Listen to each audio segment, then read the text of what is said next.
heard you mentioning you've been working with the same editor for almost a lot of your films.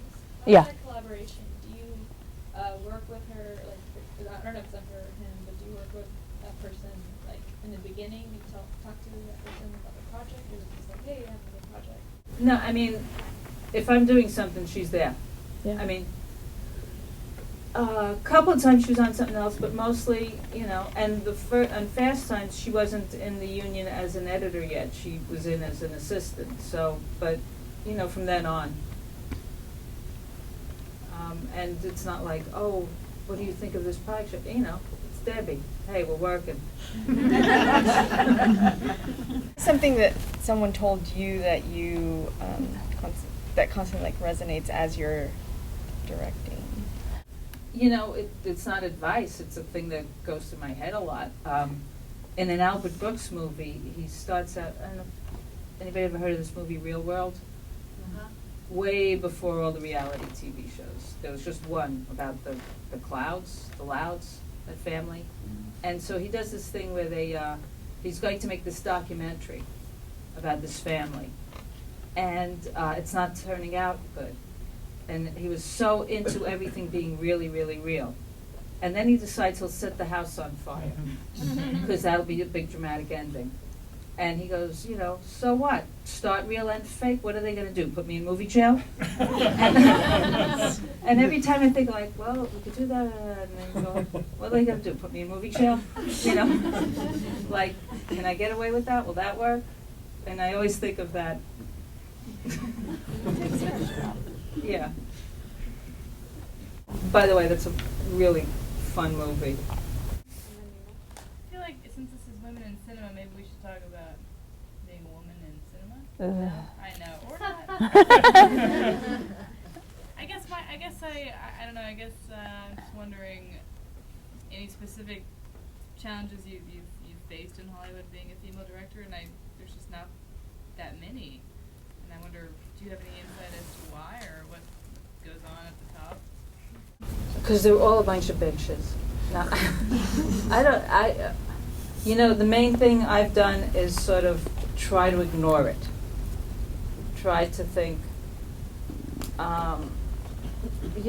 maybe there are no others, but I'm going to do it. And, if there are statistics, if there are people saying stuff, if there's anything, just, ignore it. Move forward for what you want to do. There's all sorts of negative chatter about everything. Just ignore it.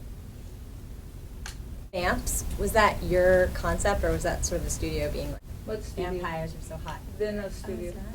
Oh, No, and I actually was writing it before Twilight came out. I had a script already. I'm an idiot. I didn't know that there were all these kid books about, didn't care about that market. I mean, tween books.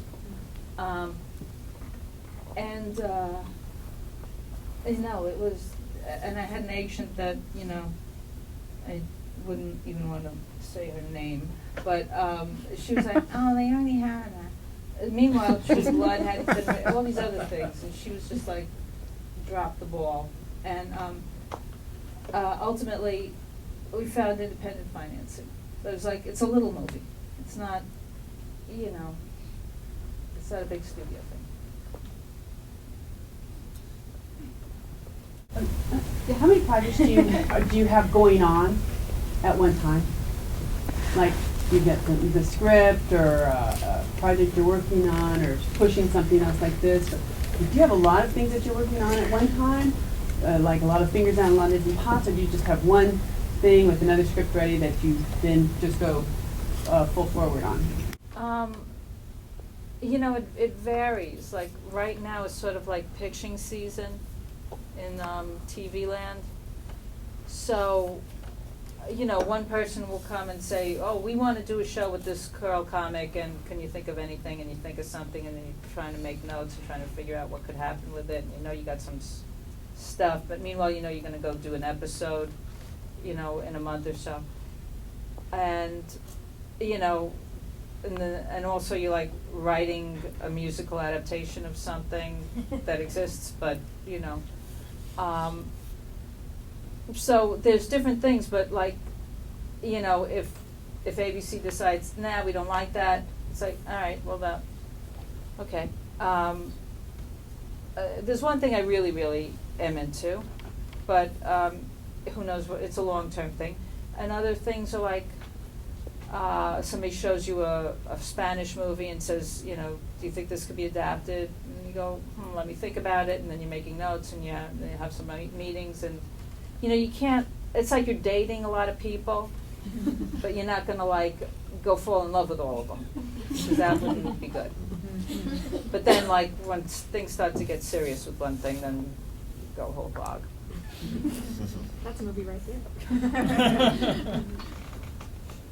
Is that it? I hope it answers. Sometimes you hear like, you know, you've got a film that you're working on or something, but then they'll say, well, what else, do you have anything else going on?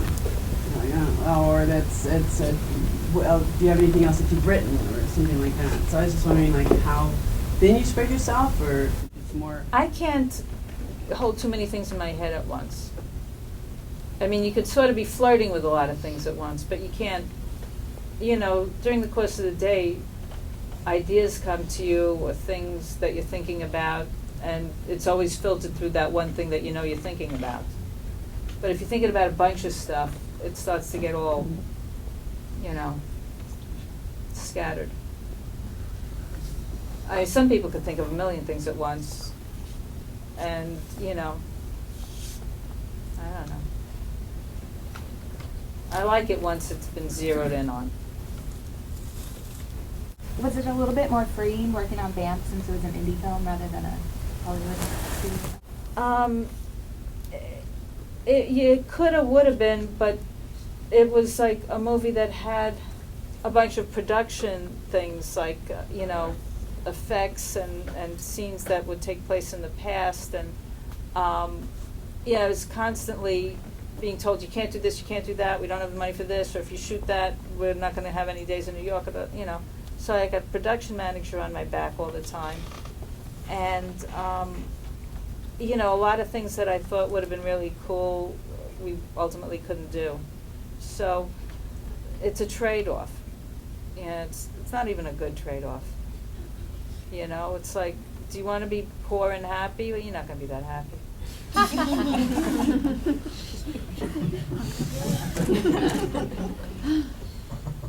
Your daughter just finished at NYU, and I was just wondering if you feel like she's following in your footsteps a little. Maybe she was studying music, or not film, no. But how has it been raising Molly around Hollywood and filmmaking, and seeing her go to NYU? You know, she's not, you know, she's very creative, but she doesn't want to be a director. She writes, and she's sings, and she's in a rock group. She writes music. There's a bunch of her songs are in Gossip Girl before I was even doing them, and in the movie Chronicle. And but she also makes like these puppets, and they're sort of like, you know, rats and pigeons that live in a, you know, landfill, and they work in a strip club, and it's like crazy Adult Swim kind of stuff. But she does every single aspect of it and teaches herself, like, you know, the metal arms and things, and movement and sewing and building sets, and, you know, it's been a very slow process. But, you know, anytime you're in, you know, the Robot Chicken and the South Park guys, it's a long time till the thing was up and running. And, you know, so I hope that all works out, because it's really cool shit. But also her music is great. So she's one of those people that could do a few things, and I'm like one of those people that only wants to do one thing and is like extremely ambitious. And she's just like wants to do it and isn't, you know, as driven as me to, like, you know, I grew up in the Bronx, and, you know, she grew up in Beverly Hills. She's a different person. She's a nicer person.